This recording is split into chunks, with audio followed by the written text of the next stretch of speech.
Hey everybody, it's Drayton from Scale Trains, and I'm really excited for today's video because we're going to give you a first look at our second run of Rivet Counter HO Scale EMD GP30s.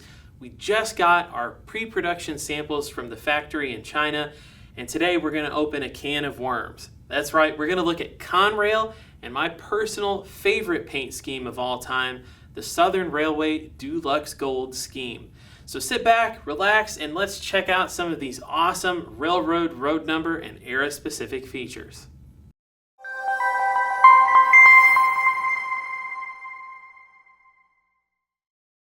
So as we mentioned, this is a first look at some of our pre-production samples. Basically how it works is when we're researching models and ready to go into production, we place an order with our factory for pre-production samples that our product development team can review and go through thoroughly.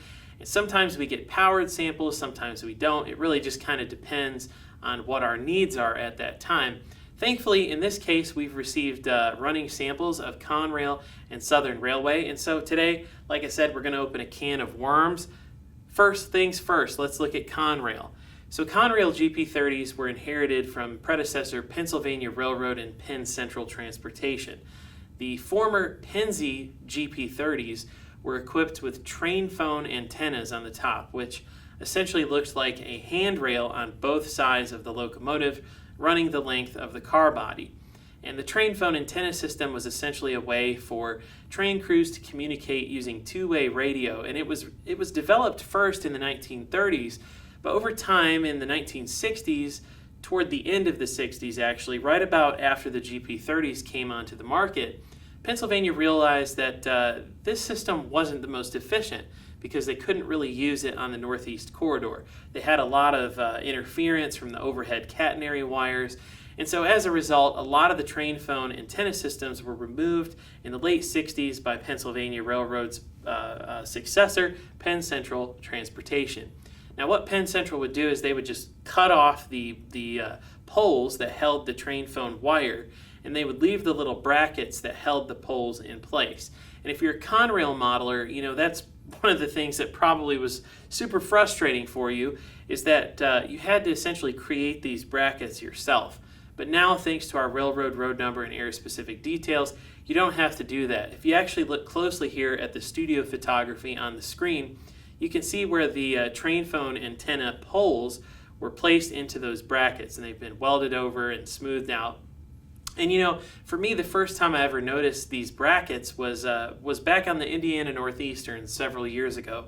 It's a short line in southern Michigan and northeast Indiana, and they have a couple of GP30s, one of which being a former Pennsylvania Railroad model. And if you look at the roof line, you can see where those brackets are today.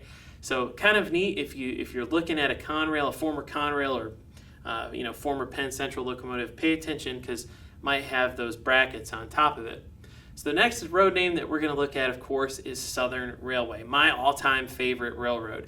And of course, Southern Railway was known for their high short hoods, and in this run of EMD GP30s, we're offering later paint scheme variations. So this would be the Deluxe Scheme, first adopted in 1978 on the SD40-2s, and gradually over time the paint scheme was applied to older EMD models as they came in for maintenance, repairs, or just rehabilitation.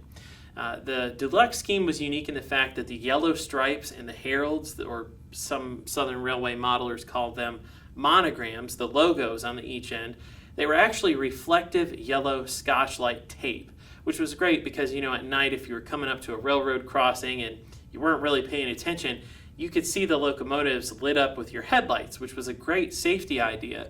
Southern Railway also added the pilot striping, and they also had that step striping on the side of the walkway, which was really great.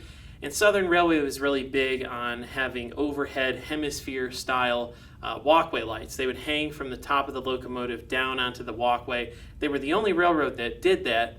Our locomotives come with these lights, but they are non-operational. They're brass detail parts.